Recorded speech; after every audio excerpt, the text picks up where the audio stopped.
మీ investment journey start అవ్వాల్సిందే health insurance, health insurance. దాని తర్వాత టర్మ్ ఇన్సూరెన్స్. ఈ రెండు అయిపోగానే అప్పు లేకుండా చూసుకోవటం. అప్పు ఉంటే మళ్ళీ ఇన్వెస్ట్మెంట్కి ఎవడు అర్హుడు కాదు. మిత్తికి పైసలు తెచ్చినా పెడతానంటే అస్సలు పనికిరాదు అది. మరి అప్పు చేసుకొచ్చుకుని హెల్త్ ఇన్సూరెన్స్ కట్టచ్చా? ఎందుకంటే ఇది ప్రాబ్లం వస్తే పెద్ద అప్పు చేయాలి కదా. అవునవును. హెల్త్ ఇన్సూరెన్స్ మీద అప్పు చేస్తే 20,000 చేయాలి. ప్రాబ్లం చేస్తే 4 లక్షలు 5 లక్షలు చేయాలి. అంటే అప్పు తీసుకున్నా సరే హెల్త్ ఇన్సూరెన్స్ కంపల్సరీ ఉండాలి. ఒక పూట తినకపోయినా హెల్త్ ఇన్సూరెన్స్ కట్టుకోవాలి, అప్పు తెచ్చుకున్నా కట్టుకోవాలి.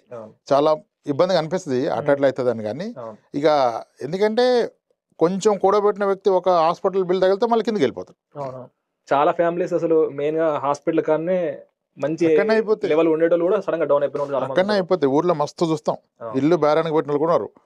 హాస్పిటల్ ఉండి ఇల్లు బేరానికి పెట్టిన వాళ్ళు మస్తు మంది, భూములు అమ్ముకున్న వాళ్ళు కూడా చాలా మంది ఉన్నారు. అపార్ట్మెంట్ కొన్న 3 నెలలకి ఇంటర్మీడియట్ చదువుతున్న అమ్మాయికి ఫీవర్ వచ్చి బ్రెయిన్లోకి ఎక్కిందంటే 15 లక్షలు బిల్ అయితే 24 లక్షలు కొన్న అపార్ట్మెంట్ని, ఇప్పుడు కాదు 7 ఏళ్ల క్రితం 24 లక్షలు కొన్న అపార్ట్మెంట్ని ఎవరి దగ్గర కొన్నాడో వానికే 19 లక్షలుగా అమ్మిన బిల్డర్కి. ఎమర్జెన్సీ అటువంటిది, ఇంకేం చేస్తాడు. కాబట్టి హెల్త్ చాలా జాగ్రత్తగా ఉండాలి. హెల్త్ కాపాడుకుంటేనే సంపాదన చేసింది అనుభవించాలన్నా ఆరోగ్యం ఉండాలి కదా. ఆరోగ్యం పోతే అనుభవించలేం కదా.